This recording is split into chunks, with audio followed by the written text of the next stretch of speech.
قال رسول الله صلى الله عليه وسلم من صام رمضان ثم أتبعه ستا من شوال كان كصيام الدهر رواه مسلم أو كما قال عليه الصلاة والسلام সম্মানিত মুসলিম ইকরাম,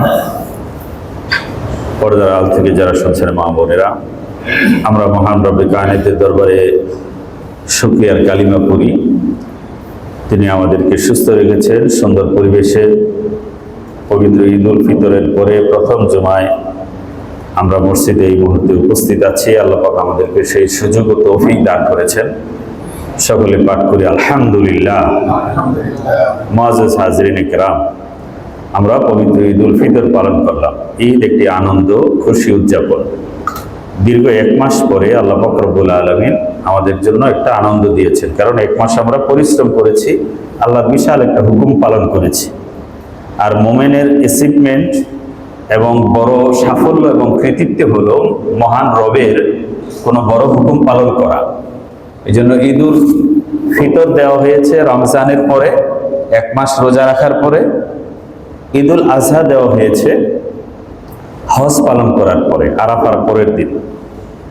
কারণ এ বিষয়ে আলোচনা করেছি, আমাদের ধর্মের উৎসবগুলো, আনন্দগুলো ঐতিহাসিক কোনো ঘটনাকে কেন্দ্র করে নয়। আমাদের আনন্দ উৎসবগুলো মুমিনের বিশেষ একটা আমল বা পরিশ্রম সম্পূর্ণ করার পরে। কারণ বাপদাদা কি করেছে, এই কৃতিত্ব দিয়ে চলে না। একজনের নেক আরেকজনকে দেওয়া হবে না, একজনের বোঝাও পাপও আরেকজন নিবে না। আমি কি করলাম সেটা হলো বড় কথা। প্রত্যেকেই তার অর্জনের পরে, পরিশ্রমের পরে একটা বিশ্রাম ফারাহাত চায়। সেই বিশ্রাম ফারাহাত আল্লাহ পাক আমাদেরকে দিয়েছেন। হাদিস শরীফে খুব স্পষ্টভাবে আছে, লিতাআলামা ইয়াহুদু আন্না ফি দীনিনা ফুসহা। মসজিদে নববীর পাশে ঈদের দিনে খেলাধুলা হচ্ছিল। হাফসি লোকেরা কুস্তি, তীর আন্দাজি খেলতেছিলেন। হুজুর সাল্লাল্লাহু আলাইহি ওয়াসাল্লাম জানালা দিয়ে ফাঁক দিয়ে দেখতেছিলেন। আম্মা জান আয়েশা রাদিয়াল্লাহু তাআলা আনহা তিনি আগ্রহ প্রকাশ করলেন। হুজুর সাল্লাল্লাহু বললেন, তুমি কি দেখতে চাও? বলো যে জি রাসূলুল্লাহ, দেখতে চাই। আম্মা জান আয়েশা বলেন যে আমি হুজুর সাল্লাল্লাহু আলাইহি ওয়াসাল্লামের পিছনে আড়াল হয়ে হুজুর সাল্লাল্লাহু আলাইহি ওয়াসাল্লামের এই কাঁধের সাইডে কাঁধ রেখে নিজেকে আড়াল করে দেখতেছিলাম যে আমার গাল হুজুর সাল্লাল্লাহু আলাইহি ওয়াসাল্লামের গালের সাথে লাগানো ছিল। এইভাবে আমি দেখতেছিলাম। অনেকক্ষণ দেখলাম। হুজুর সাল্লাল্লাহু আলাইহি ওয়াসাল্লাম বলেন, তোমার হয়েছে, পরিতৃপ্ত হয়েছে? হাসবুকি ইয়া আয়েশা। আমি বললাম যে হ্যাঁ ইয়া রাসূলুল্লাহ, দেখছি অনেকক্ষণ।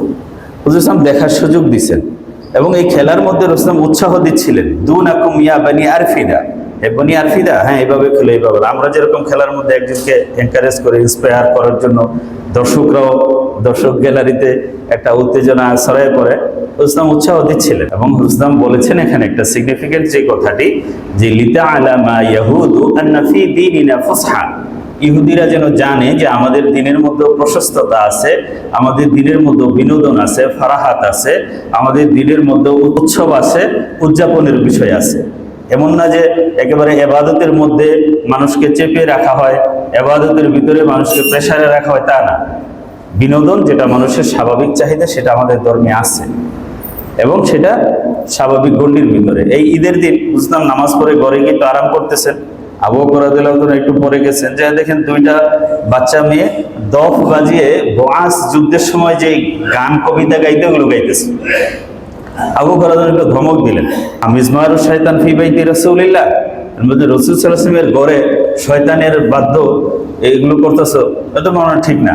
প্রথম কথা, দা হুমাইয়া আবু বকর, আবু বকর ছাড়ো, এটা ছোট বাচ্চা মানুষ। ইন্না লিকাউমিন ঈদান ওয়া হাযা ঈদুনা, ইন্না লিকুল্লি কওমিন ঈদান ওয়া হাযা ঈদুনা। প্রত্যেক জাতির একটা ঈদ আনন্দ আছে, এটা আমাদের ঈদ আনন্দের দিন। বাচ্চারা একটু খুশি আনন্দ প্রকাশ করুক। এই আনন্দ খুশি বিনোদনের একটা সুযোগ আমাদের ধর্মে ধর্মগত দিক থেকে রাখা হয়েছে। এটা সামাজিক বিষয় না। আমাদের ধর্ম দেখেন, এটা আত্মিক শান্তিরও বিষয়, সামাজিকও বিষয় এবং শারীরিক বিনোদনের বিষয়। আমরা ভালো খাওয়া দাওয়া করেছি, একটা শারীরিক খুশি আনন্দ হয়েছে। এবং এই দিন আল্লাহ পাক রব্বুল আলামিন কি করেছিলেন? রোজাকে হারাম করে দিয়েছেন। কারণ আল্লাহর পক্ষ থেকে মেহমানদারি ঘোষণা করা হয়েছে। আর কেউ সেদিন না খেয়ে থাকবে, রোজা রাখবে, এটা কোনো রোজা হবে না, এটা কোনো ইবাদত হবে না, এখানে কোনো সওয়াব হবে না, বরং উল্টা গুনাহ হবে। আল্লাহর মেহমানদারি বান্দা স্বতঃস্ফূর্ত নিতে হবে, গ্রহণ করতে হবে। একটা শারীরিক আনন্দ আছে, আবার সবাইকে আমরা ঈদের দিন আসার আগে প্রত্যেক ঘরে ঘরে আনন্দের ব্যবস্থাটা করেছি, এটা একটা সামাজিক আনন্দ। আবার আল্লাহ পাক রব্বুল আলামিন ঈদের দিন আমাদের সকলকে ক্ষমা ঘোষণা করেছেন, রমজানের সওয়াবের এই নিশ্চয়তা আমাদের জন্য হয়েছে, সেটা আমাদের একটা আত্মিক প্রশান্তি। এভাবে একটা ব্যক্তিগত, সামাজিক, আত্মিক একটা উদযাপনের পরে আমাদের জন্য আমলের একটা ধারাবাহিকতাও কিন্তু আছে। এই শাওয়াল আমলের ধারাবাহিকতা শিখায়। কিভাবে দেখেন, যেদিন প্রথম শাওয়ালের তারিখ সেদিন ঈদুল ফিতর হয়, আবার ওই দিন থেকে হজের মাস শুরু হয়। হজের মাস শাওয়াল, যুলকাদা, জিলহজ। দিন থেকে রমজান শেষ, সেদিন থেকে হজের মাস শুরু। এই শাওয়ালের আগে হজের এহরাম বাঁধা রাইট না, এহরাম বাঁধা এটা মাকরুহ। শাওয়াল মাস থেকে হজের টাইম আবার শুরু হয়ে যায়। রমজানের 30 দিন রোজা রাখলাম, আবার শাওয়াল মাসে আমাদের জন্য 6টা রোজার বিধান দেওয়া হয়েছে। কারণ কি, যে আমরা আমাদের এই গন্তব্য, আমাদের এই মিশন, আমাদের এই সাধনা কোথায় শেষ হবে? সেদিন শেষ হবে যেদিন আমরা জান্নাতে প্রবেশ করব। ফামান যুহজিহা আনিন নার ওয়া উদখিলাল জান্নাতা ফাকাদ ফাজ। যে ব্যক্তি জাহান্নাম থেকে মুক্তি পেয়ে গেল, জান্নাতে প্রবেশ করতে পারলো, সে বিশাল সফলতা এবং কামিয়াবি অর্জন করলো। তার আগ পর্যন্ত আমাদের এই মেহনত সাধনা কন্টিনিউ থাকবে, চলমান থাকবে। যেদিন আল্লাহর সাথে দিদার হবে, যেদিন আল্লাহ বলবেন সালামুন আলাইকুম, তোমাদের উপর শান্তি আর শান্তি, তোমরা কোনোদিন মরবে না, তোমাদের কোনোদিন অসুস্থতা হবে না, এই জান্নাত থেকে তোমাদের কোনোদিন বিচ্ছিন্ন করা হবে না, সেদিন হবে আমাদের প্রকৃত সুখ এবং শান্তি। সেদিন অর্জন করার আগে, সেই দিন দেখার আগে আমাদের এই সাধনা মেহনত চলতে থাকবে। রমজান আমাদেরকে কি শিক্ষা দিয়েছে? তাকওয়া শিক্ষা দিয়েছে। লাআল্লাকুম তাত্তাকুন, যেন তোমরা মুত্তাকি হতে পারো। এই মুত্তাকি হওয়ার জন্যই রমজান আমাদেরকে দেওয়া হয়েছে। এখন তাকওয়ার সামান এবং পুঁজি আমরা অর্জন করেছি। রমজান পুরা বছরের সামান অর্জনের সময়। কারণ একটা হাদিস আপনাদেরকে শুনিয়েছি, ইজা সালিমাতিল জুমআতু সালিমাতিল আইয়াম ওয়া ইজা সালিমা রমাদান সালিমাতিস সানা। যার জুমার দিন ভালো কাটে, ইবাদত বন্দেগীতে কাটে, গুনাহমুক্ত কাটে, সারা সপ্তাহ তার ভালো কাটে। যার রমজান ভালো কাটে, বছর তার ভালো কাটে। আমরা রমজান থেকে অর্জন করেছি সারা বছরের পুঁজি। কৃষক ধান যখন হয়, সারা বছরের খাদ্য তার এই বড় ফসল থেকে সে উঠায়। আগের দিনে যখন এই সমস্ত এলাকায় ছিল, এই বড় ফসলটা ছিল প্রধান আপনার খাদ্যের উৎস, তাই না? সারা বছরের ধান উঠে গোলার মধ্যে যত্ন করে রেখে দিত।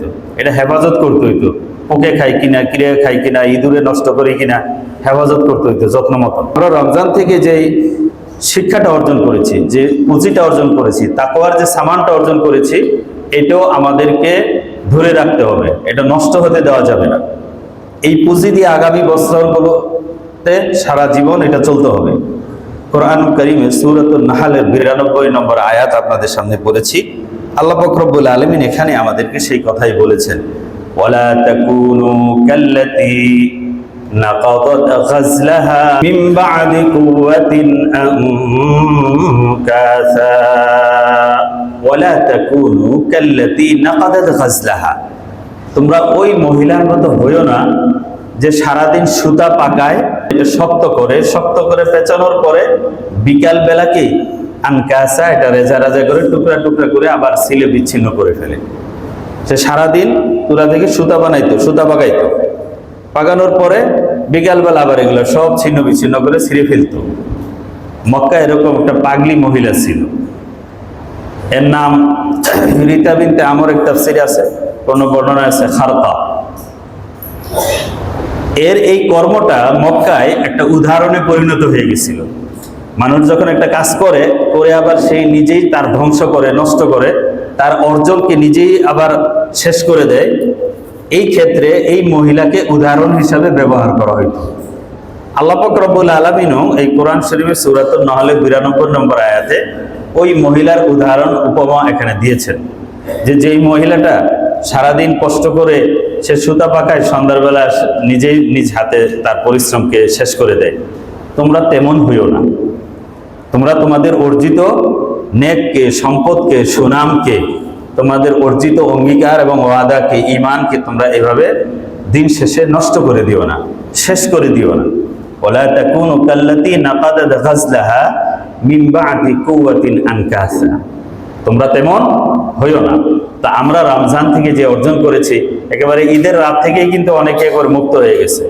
শয়তান মুক্ত হয়েছে, মানুষও কেমন যেন মুক্ত হইয়া গান বাদ্য ডেক্সের ছেড়া চলছে। এই যে রমজানে আমরা ভোর রাত্রে উঠেছি, একটা উঠার অভ্যাস ছিল, সেহরি খেয়েছি, ইফতারি করেছি, রাত্রে কম বেশি একটু নামাজ পড়ার অভ্যাস হয়েছে, কম বেশি তেলাওয়াত করছি, তারপরে কিছু দান সদকা করা হয়েছে, জিকির করছি, ফিতরা আদায় করছি।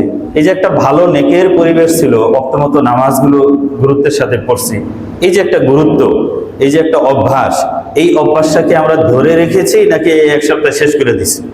না, রমজান শেষ, আমরাও ছুটি, আবার আগামী 1 বছর আমরা মুক্ত। শয়তান মুক্ত হইয়া যার যার কাস্টমারকে শয়তান আবার তার দোকানে নিয়ে গেছে। এমন হয়েছে না অনেকের ক্ষেত্রে? অনেকের ক্ষেত্রে হয়ে গেছে, আমরা ঠিক মতো ধরে রাখতে পারি নাই। আমাদের এই অর্জিত ফসলটা ধরে রাখতে হবে। ট্রেনিং দেওয়ার পরে, একজনকে ট্রেনিং দেওয়া হয়েছে, কিন্তু যুদ্ধের ময়দানে ছেড়ে দিলে সে যদি ফেল করে, তাহলে তার ট্রেনিংটা পারফেক্ট হয়নি। পাইলটদেরকে বিমান চালানোর প্রশিক্ষণ দেয়, বিমান উড়াইতে গিয়ে সে যদি উড়াইতে না পারে, অ্যাক্সিডেন্ট করে, তাহলে তো তার ট্রেনিং পারফেক্ট হইলো না, কমপ্লিট হয়নি। সাঁতার শেখানো হয়েছে, পানিতে ছেড়ে দিলে সে সাঁতার দিতে পারে না, তাহলে তো এটা সাঁতার হলো না। প্রত্যেকেই যে ট্রেনিংটা গ্রহণ করে, তার কর্মক্ষেত্রে ওই ট্রেনিং যদি সে অ্যাপ্লাই করতে পারে, তাহলে সে পারফেক্ট। পুলিশ আপনারা জানেন যে রাজশাহী শারজায় 1 বছর ট্রেনিং করে। 1 বছর ট্রেনিং করার পরে তাদেরকে পোস্টিং দেওয়া হয় বিভিন্ন জায়গায়। ওই ট্রেনিংয়ে যে যারা ভালো করে, সেরা করে, পারফরমেন্স ভালো, তাদের পদ পদায়ন পজিশনটাও কি হয়, ভালো হয়। তা আমরা রমজান থেকে যে প্রশিক্ষণটা নিয়েছি, কি প্রশিক্ষণ নিয়েছি? তাকওয়ার প্রশিক্ষণ নিয়েছি। তাকওয়া কি? আল্লাহর হুকুমের জন্য বিরত থাকা, ইমতিসালুল আওয়ামির ইজতিনাবুন নওয়াহি। আল্লাহ যে আদেশ করেছেন সেটা আমরা করব, যেখানে ব্রেক দিতে বলেছেন, নিষেধ করেছেন, সেখানে বেঁচে থাকবো। এখন মনে করেন যে একজনে চলতেছে নর্মাল টুকটাক ব্যবসা করে, আইসা অফার দিল, আরে কি এইভাবে 10 টাকা 20 টাকা লাভ করবা, চলো বিরাট এই সুযোগ আছে, কয়েকদিনে মাত্র বড় লোক হইয়া একেবারে বাড়ি গাড়ি করে ফেলবা, চলো করি। কি 2 নম্বরই একটা ব্যবসার, মাদকের ব্যবসার, হিরোইনের একটা ব্যবসার, অবৈধ একটা ব্যবসার অফার দিল। এই সময় কি করব? রমজানের এই ব্রেকের শিক্ষাটা যদি থাকে যে না, এখানে তো এটা তো আমার জন্য বৈধ না, মুসলমানের জন্য এটা হালাল না, অথবা বৈধ কি বৈধ না আমি বুঝতেছি না, একজন আলেমের কাছ থেকে জানি, ফাসালু আহলা যিকরি ইন কুনতুম লা তা'লামুন। এইভাবে জেনে যদি এই লোক, এই অফারের ক্ষেত্রে আমরা যদি ব্রেক দিতে পারি, সংবরণ করতে পারি, তাহলে এই রমজানের শিক্ষাটা কাজে লাগলো। যে রমজানের দিনে খাবার হালাল ছিল, আমার ক্ষুধা ছিল, পিপাসা ছিল, আমি খাই নাই। বৈধ জিনিসগুলো থেকে আমি বিরত থেকেছি। কেন থেকেছি? দরজা বন্ধ, কেউ নাই, সেখানে প্রচন্ড পিপাসা, 1 গ্লাস পানি খেয়ে ফেললে কিন্তু কেউ দেখতো না, আমি রোজাদার নই একথা কেউ জানতো না। তারপরেও আমরা খাই নাই, বিরত থেকেছি। কার জন্য? আল্লাহর জন্য। যে তিনি তো দেখতেছেন। যে আল্লাহকে দেখে বলে আমি দীর্ঘ 1 মাস একটা ট্রেনিং চর্চা করেছি, আমার খেয়ালে ছিল, জেহেনে ছিল যে আল্লাহ দেখে। এই আল্লাহ দেখে এই চিন্তাটাকে কাজে লাগিয়ে আমি যখন আল্লাহর নিষিদ্ধ ব্যবসা থেকে বিরত থাকবো, নিষিদ্ধ সম্পর্ক থেকে বিরত থাকবো, নিষিদ্ধ কাজ থেকে বিরত থাকবো, সুদ ঘুষ আল্লাহর নিষেধ কাজ থেকে যখন নিজেকে ব্রেক দিয়ে গুটিয়ে রাখবো, তখনই প্রমাণ হবে যে রমজানের শিক্ষাটা তার কাজে লেগেছে, রমজান থেকে সে কিছু অর্জন করেছে, রমজান থেকে তার তাকওয়া হাসিল হয়েছে, রমজান তার জীবনে ফলপ্রসূ হয়েছে। আর যদি না হয়, তাহলে বোঝা গেল সে এই রমজান দিয়ে কাজে লাগায়নি। কারণ হাদিসে আছে, আসিয়ামু জুন্নাতুন মা লাম ইয়াখরিখা। রোজা ঢাল স্বরূপ। কখন? যখন এই ঢালকে সে ভেঙে না ফেলে। তো ভেঙে যায় কিভাবে? রমজানের ঢাল ভেঙে যায় মিথ্যা কথা বলার দ্বারা, গীবত করার দ্বারা। রমজানকে সে যদি ভেঙে ফেলে থাকে, ডালটা যদি কাজে না লাগায়, আবার এটার রিকভারি একটা সুযোগ দেওয়া হয়েছিল সদকায়ে ফিতর আদায় করলে, যে সদকায়ে ফিতর আদায় করলে তোমার রোজার মধ্যে যে লাগবো, যে রাফাস হয়েছে, ত্রুটি বিচ্যুতি হয়েছে, এগুলো আল্লাহ মাফ করে দেবে। শেষভাবে আমরা চেষ্টা করেছি। তা রমজান থেকে আমরা যে শিক্ষাটা অর্জন করেছি, সেই শিক্ষাটা যখন জীবনের প্রত্যেক ক্ষেত্রে আমরা কাজে লাগাতে পারবো, যেখানে ব্রেক দেওয়ার কথা ব্রেক দিতে পারবো, একাকী ঘরের অন্ধকারে একটা সুযোগ, পাপ করার একটা সুযোগ হয়েছে, অবৈধ সম্পর্কের একটা সুযোগ হয়েছে, কিন্তু এই সুযোগ আল্লাহ দেখে, ওই যে রমজানে আল্লাহ দেখে মনে করে খাই নাই, এখনো আল্লাহ দেখে মনে করে আমি বিরত থাকতে পারলাম, তখন বোঝা গেল এই রমজান আমাদের রমজান হয়েছে, এই রমজান তাকওয়ার হয়েছে, এই রমজান দ্বারা আমাদের তাকওয়া অর্জিত হয়েছে। এই তাকওয়া সৃষ্টি করার জন্যই আমাদের উপর এই সিয়াম ফরজ করা হয়েছিল। আল্লাহ বলেছেন লাআল্লাকুম তাত্তাকুন, যাতে তোমরা মুত্তাকি হতে পারো, পরহেজগার বলতে পারো। এই মুত্তাকি পরহেজগার হওয়ার জন্য তোমাদের উপর এই সিয়ামের বিধানকে দেওয়া হয়েছে।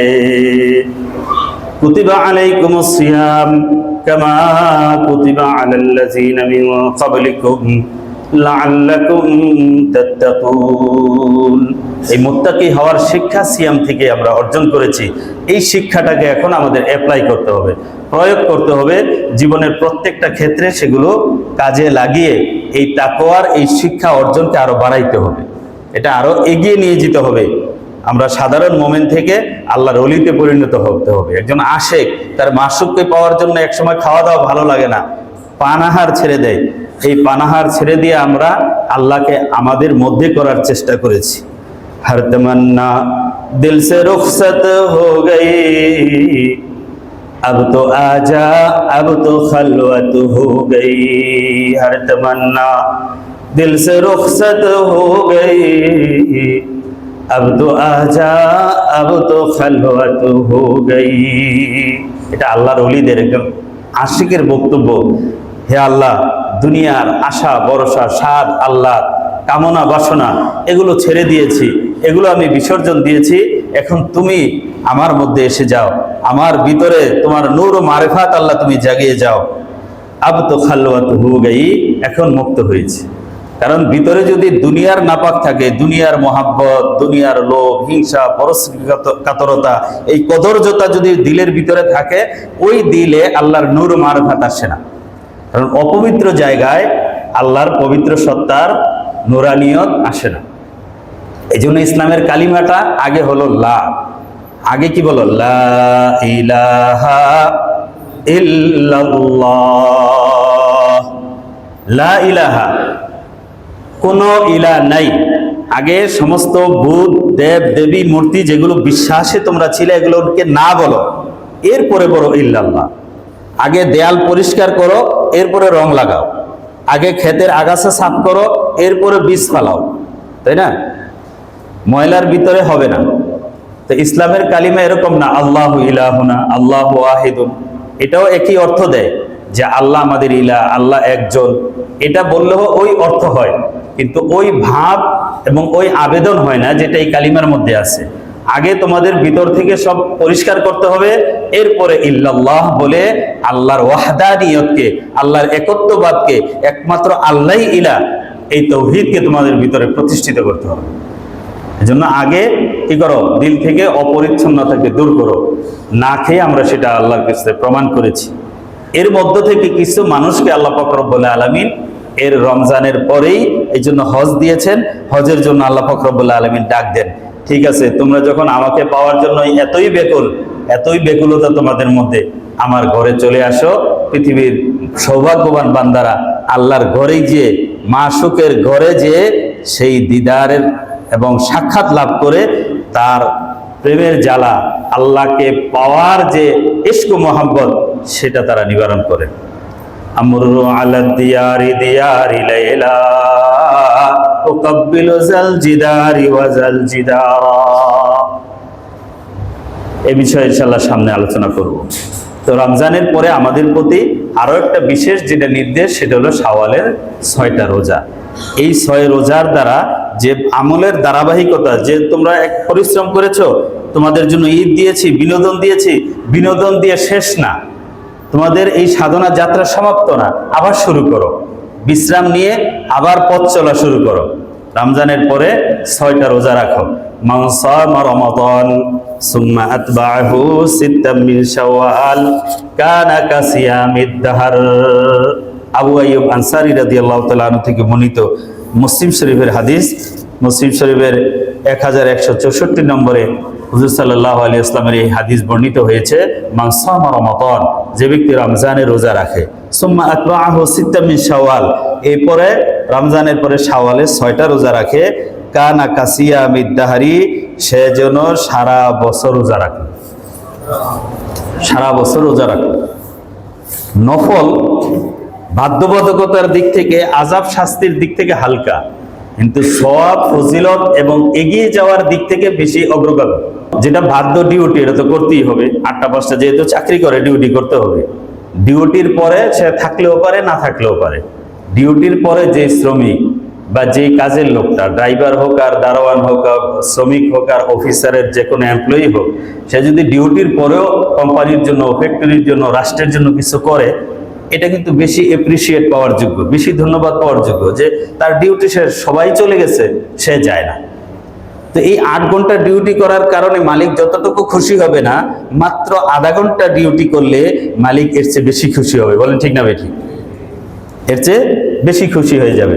যেন বুখারী শরীফে আছে, আবু হুরায়রা রাদিয়াল্লাহু তাআলা থেকে হাদিস, যে ক্বালা রাসূলুল্লাহ সাল্লাল্লাহু আলাইহি ওয়াসাল্লাম, মা যালা আবদি ইয়াতাকাররাবু ইলাইয়া বিন নওয়াফিল হাত্তা উহিব্বাহু, আমার বান্দা নফল পড়তে থাকে, আমি যা ডিউটি বাধ্য করে দেই নাই এমন অতিরিক্ত ডিউটি পালন করে, নফল ইবাদত করে, করতে করতে আমার কাছে আসে, আমার নৈকট্য হাসিল করে, নৈকট্য হাসিল করতে করতে এক সময় আমি তাকে ভালোবেসে ফেলি।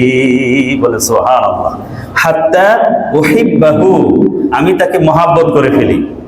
তখন তার সাথে আমার সাথে সম্পর্কটা মালিক আর গোলামের থাকে না, বন্ধুর সম্পর্ক হয়ে যায়। বলে সুবহানাল্লাহ, সম্পর্কটা উন্নত হয়ে, সম্পর্কটা গ্রো করে, এগিয়ে যায়, কাছের সম্পর্ক হয়ে যায়। হাত্তা উহিব্বাহু, আমি তাকে ভালোবেসে ফেলি, আমার সাথে তার সাথে ভালোবাসার সম্পর্ক হয়ে যায়। ফাইজা আহবাবতুহু কুনতু সামআহু আল্লাযী ইয়াসমাউ বিহি, যখন আমি তাকে ভালোবাসি, আমার বান্দার সাথে যখন আমার বন্ধুত্ব আর ভালোবাসার সম্পর্ক গড়ে ওঠে, এমন হয় ব্যাপারটা, কুনতু সামআহু আল্লাযী ইয়াসমাউ বিহি, আমি তার কান হয়ে যায় যে কান দিয়ে সে শোনে। বলে সুবহানাল্লাহ। ওয়া বাসারাহু আল্লাযী ইউবসিরু বিহি, আমি তার চোখ হয়ে যায় যে চোখ দিয়ে সে দেখে। ওয়া ইয়াদাহু আল্লাতী ইয়াবতিশু বিহা, আমি তার হাত হয়ে যায় যে হাত দিয়ে সে ধরে। ওয়া রিজলাহু আল্লাতী ইয়ামশি বিহা, আমি তার পা হয়ে যাই সে যেই পা দিয়ে সে চলে। এই কথা বুঝাইতে গেলে ব্যাখ্যা লম্বা। ব্যাপারটা এমন হয়ে যায় যেন সে তার চোখ, কান, হাত, পা, অঙ্গ প্রত্যঙ্গর ভিতরে আল্লাহকে এমন ভাবে সে অনুভব করে, এমন ভাবে আল্লাহর মধ্যে সে বিলীন হয়ে যায়, তার মধ্যেও আল্লাহর অস্তিত্বের উপস্থিতি এমন ভাবে জাগ্রত হয় যেন সে আল্লাহর চোখ দিয়ে দেখে, আল্লাহর হাত দিয়ে দেখে, আল্লাহর পা দিয়ে চলে। মানে ব্যাপারটা এমন, তা সে যেভাবে চায় আল্লাহ তার জন্য সেটাই করে দেয়। বলে সুবহানাল্লাহ। এই হাদিসের মর্মটাই আল্লামা ইকবাল তার কবিতার মধ্যে তিনি ব্যক্ত করেছেন, খুদি কু কর বুলন্দ ইতনা कि हर तकदीर से पहले खुदा बंदे से खुद पूछे बता तेरी रिज़ा क्या है। তুমি নিজেকে এমন উচ্চতায় নিয়ে যাও যেখানে পৌঁছলে পরে তোমার ব্যাপারে ফয়সালা করার আগে তোমার মালিক তোমাকে জিজ্ঞেস করবেন, বাতা তেরি রিজা কিয়া হে, তুমি কি চাও, তোমার জন্য আমি সেভাবেই করে দিব। বলে সুবহানাল্লাহ। এজন্য হাদিসে আছে, ওইজা আকসামা আলাল্লাহি আবাররা, আল্লাহর ওলি যখন আল্লাহর ব্যাপারে কোনো আল্লাহর নাম নিয়ে কসম করে বলে এটা করব, আল্লাহ সেটা অবশ্যই পুরা করে দেয়। বলে সুবহানাল্লাহ। অসংখ্য ঘটনা আছে। ইসমাইল শহীদ রহমতুল্লাহি আলাইহি বালাকোটের ময়দানে এক শিখ দৌড়ে আসতেছে, তোকে আমি হত্যা করব। তিনি বলছেন, আল্লাহ কসম আমি তাকে তোরে হত্যা করব। পিছন থেকে এক শিখ ওনার কোপ দিয়ে গলা ফালাই দিছে। বহু লোকে দেখেছে যে ইসমাইল শহীদ তিনি গলা ছাড়া 40 কদম দৌড়াইয়া যেয়া ওই শিখের হত্যা করছে, তারপর ওনার বডি মাটিতে পড়ছে। বলে সুবহানাল্লাহ। কারণ আল্লাহর ওলি বলেছে আমি তোকে হত্যা করব, আল্লাহ সেটা পুরা করে দেখিয়েছেন। বলে সুবহানাল্লাহ। এই জন্য ওয়া ইন সাআলানি লাউতিয়ান্নাহু, আমার ওই বান্দা যখন আমি তার হাত হয়ে যায়, জবান হয়ে যায়, তার পা হয়ে যায়, এরকম যখন তার সাথে আমার ভালোবাসার সম্পর্ক, ওয়ালা ইন সাআলানি লাউতিয়ান্নাহু, সে যখন আমার কাছে চায় আমি অবশ্যই সেটা দিয়ে দিই। ওয়ালা ইন ইস্তাআযানি লাউঈযান্নাহু, সে যখন কারো বিরুদ্ধে আমার আশ্রয় চায় আমি তাকে আশ্রয় প্রদান করি। কোন শত্রু তাকে ক্ষতি করতে পারে না। মান আদালি ওয়ালিয়ান আযানতু লাহু বিল হারব, যখন আমার কোন আল্লাহর ওলির সাথে, আমার এই ধরনের বন্ধুর সাথে কেউ শত্রুতা পোষণ করে, আল্লাহ বলেন আমি তার বিরুদ্ধে যুদ্ধ ঘোষণা করি। আর কার শক্তি সামর্থ্য আছে যে আল্লাহর সাথে যুদ্ধ করে বিজয় লাভ করবে, টিকে যাবে? জন্য এই নফলগুলো বান্দাকে সেইভাবে বন্ধুত্ব এবং মহাব্বতের কাতারে নিয়ে যায়। কারণ এটা তো ঐচ্ছিক, সে বাধ্য না। এখানে স্বতঃস্ফূর্ততা প্রমাণ হয়।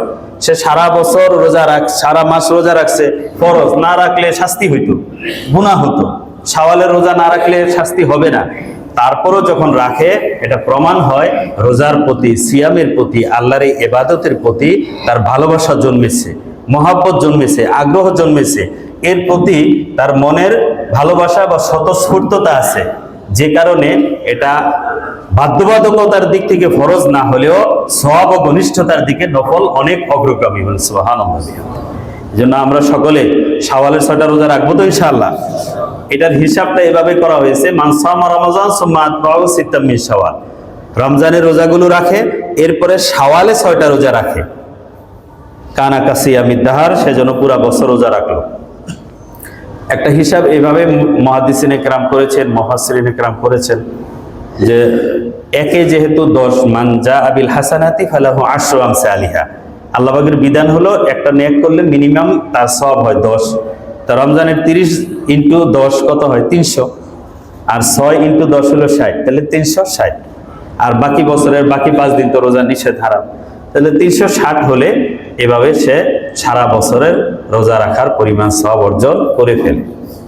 এখন কেউ যদি এটা শাওয়াল, এই প্যাকেজটা হলো শাওয়ালে রাখতে হবে, এই হিসাবটা যদি আমি শাওয়ালে না রেখে অন্য মাসে রাখি তাহলেও হিসাব মিলবে, 360 হবে।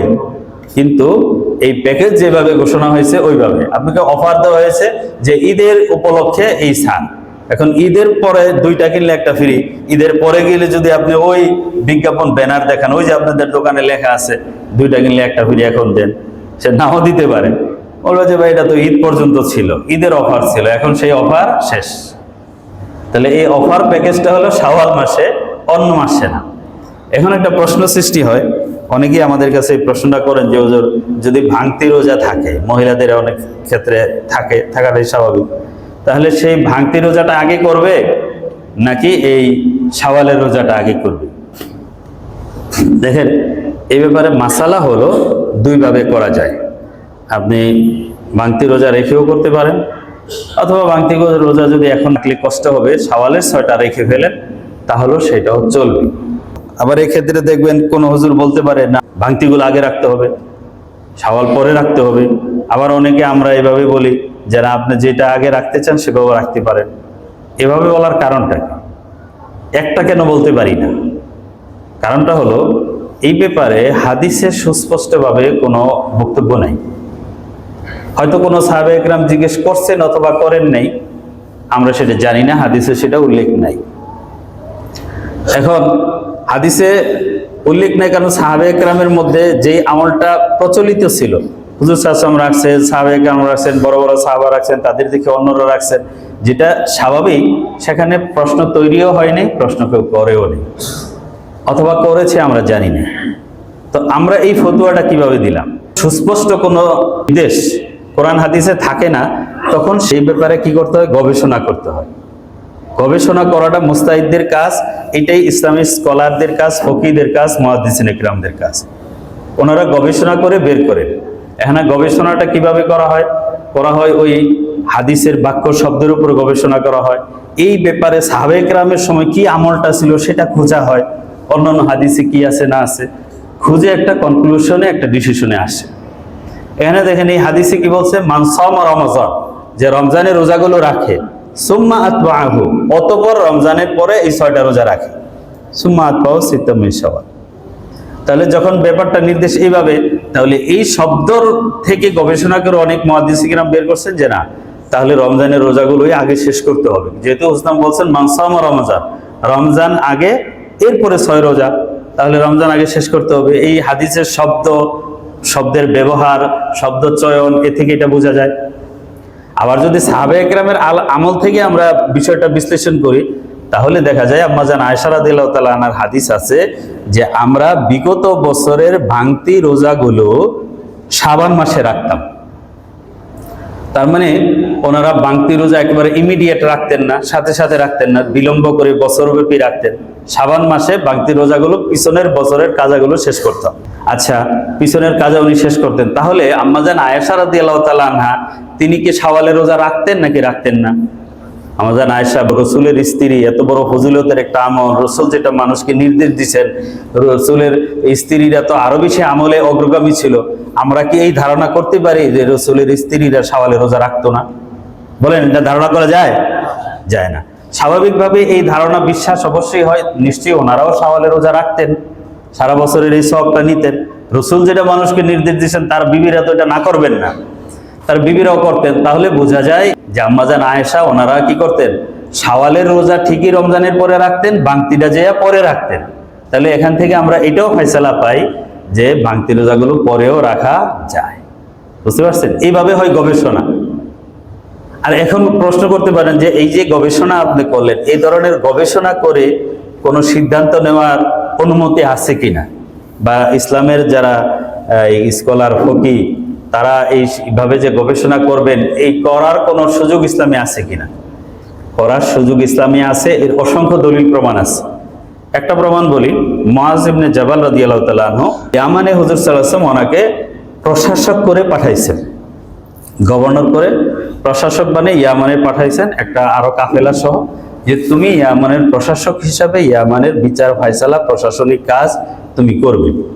হুজুর সাল্লাল্লাহু আলাইহি ওয়াসাল্লাম একটা জায়গায় পাঠাইলে তাকে কিছু ট্রেন আপ করতে হয় না, ট্রেনিং দিয়ে পরামর্শ দিয়ে পাঠাইছেন। সে সময় জিজ্ঞেস করছেন, বিমা তাকজিয়া মুআজ, মুআজ তুমি যে সেখানে যাইবা, সেখানে গিয়ে মানুষের মধ্যে বিচার ফায়সালাটা কিভাবে করবা? বিভিন্ন ইস্যু আসবে, সমস্যা আসবে, মোকদ্দমা আসবে, তুমি ডিসিশনটা কিভাবে দিবা?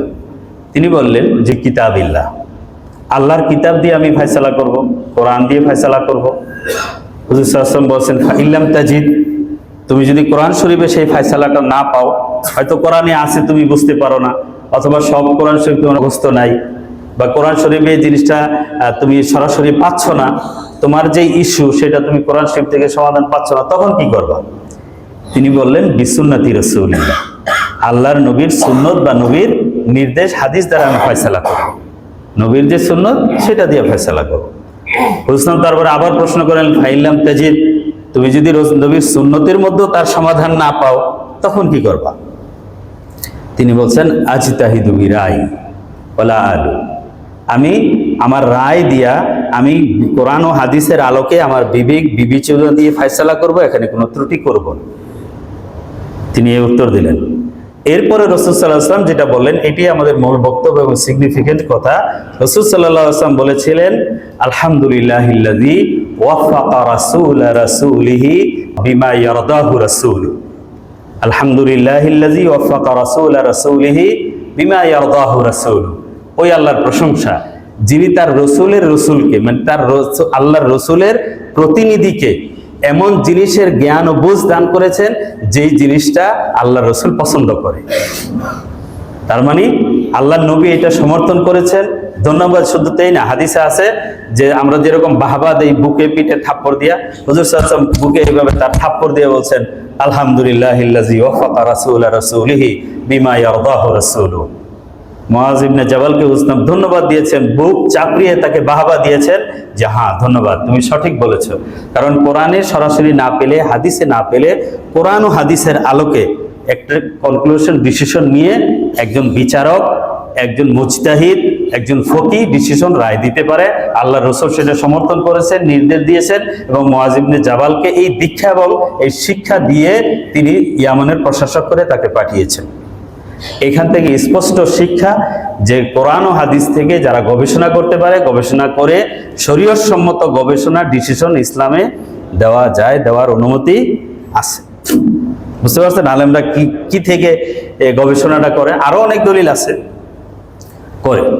এখন যখন গবেষণা করে কোনো ডিসিশন নেওয়া হয়, তখন আলটিমেটলি কারো গবেষণা একরকম, কারো গবেষণা আরেক রকম হতে পারে। একজন বলতে পারে, হুজুর সাহেব বলছে রমজান রেখে রোজা রাখতে হবে, তিনি এই ফতোয়া দিতে পারেন যে না, রমজানের রোজাগুলো আগে রাখতে হবে, তারপরে শাওয়াল রাখতে হবে, এটাও তিনি বলতে পারেন এই হাদিসের আলোকে। আরেকজন এভাবে আম্মাজান আয়েশা রাদিয়াল্লাহু তাআলা আনহার ওই আমল থেকে বলতে পারেন যে না, এই কাজা রোজার ব্যাপারে যেহেতু সময় নির্ধারিত নাই, সেটা উন্মুক্ত আপনি অন্যও রাখতে পারেন, আর শাওয়ালের রোজা যেহেতু শাওয়ালেই রাখতে হবে, আপনি এই মাসেই সেটা রাখবেন। এভাবেও কেউ ডিসিশন দিতে পারে। এই জন্য হুজুর আপনারা কোরআন এক হাদিস এক এক হুজুর এক এক রকম কেন বলে, একবার কিছুটা বলছেন তো এক এক রকম এক একজন কেন বলে। যেখানে বলার সুযোগ আছে সেখানে বলে, যেখানে বলার সুযোগ নেই সেখানে বলে না। কোন হুজুর কি বলছে নামাজ 5 ওয়াক্ত না 6 ওয়াক্ত, মাগরিবের নামাজ 3 ওয়াক্ত না 4 ওয়াক্ত? কোনো আলেম কি বলতে শুনছেন? মৌলিক জায়গায় বলে না, কারণ গবেষণার জন্য নীতিমালা আছে, 8টা শর্ত আছে। যেই বিষয়ে আপনি গবেষণা করবেন ওটা কোরআন হাদিসে সুস্পষ্ট না থাকতে হবে। যেই বিষয়ে আপনি গবেষণা করবেন ওই গবেষণার জিনিসটা কোরআন ও হাদিসের মূল নীতির খেলাফ না হইতে হবে। মূল বিষয়ের বিপরীত হলে ওই গবেষণা অ্যাকসেপ্টেড না। মূল নীতির যদি খেলাফ কেউ কোনো মতাদর্শ প্রকাশ করে, তখন আমরা বলি গুমরাহ দল, পথভ্রষ্ট দল, এরা ইসলাম থেকে বাতিল দল।